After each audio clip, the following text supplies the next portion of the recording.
আসসালামু আলাইকুম ওয়া রাহমাতুল্লাহ। আমরা আছি মক্কা থেকে প্রায় 200 থেকে 250 কিলোমিটার দূরে তায়েফ শহরে, তায়েফে, যেখানে মুহাম্মদ রাসূলুল্লাহ সাল্লাল্লাহু আলাইহি সাল্লামের দুধ মা হালিমাতুস সাদিয়া রাদিয়াল্লাহু তাআলার বাড়ি ওই এলাকায়। আসলে এখানে রাসূলুল্লাহ সাল্লাল্লাহু আলাইহি সাল্লামের তো কোথায় কদম লাগছে জানি না, কিন্তু এই এলাকাই ছিল এটাই আমরা জানি।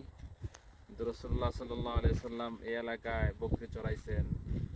রাসূলুল্লাহ সাল্লাল্লাহু আলাইহি সাল্লামের দুধ মা হালিমাতুস সাদিয়া রাদিয়াল্লাহু তাআলা মক্কা থেকে এখান থেকেই মক্কায় গেছেন উটনি নিয়ে। এটা আমরা সিরাতের কিতাবের মধ্যে অনেক বিস্তারিত পাওয়া যায়। তো উট ছিল অনেক দুর্বল, যাইতে অনেক কষ্ট হয়েছে, সবার পিছনে পড়ছে, কিন্তু মক্কা দিয়ে গিয়ে কোনো বাচ্চা পায় না। কিন্তু রাসূলুল্লাহ সাল্লাল্লাহু আলাইহি সাল্লামকে কেউ নেয় না ইতিম হিসেবে, কিন্তু আল্লাহ তাআলা হালিমাতুস সাদিয়া রাদিয়াল্লাহু তাআলা ভাগ্য রাখছেন। তিনি শেষমেশ ওনাকে রয়েছে মুহাম্মদ রাসূলুল্লাহ সাল্লাল্লাহু আলাইহি সাল্লামকে লইছেন। লওয়ার পর থেকেই বরকত শুরু হয়েছে। এখানে এসে সিরাতের মধ্যে পাওয়া যায় আর এই এলাকার লোকেরা উটগুলোকে চড়াইতেন।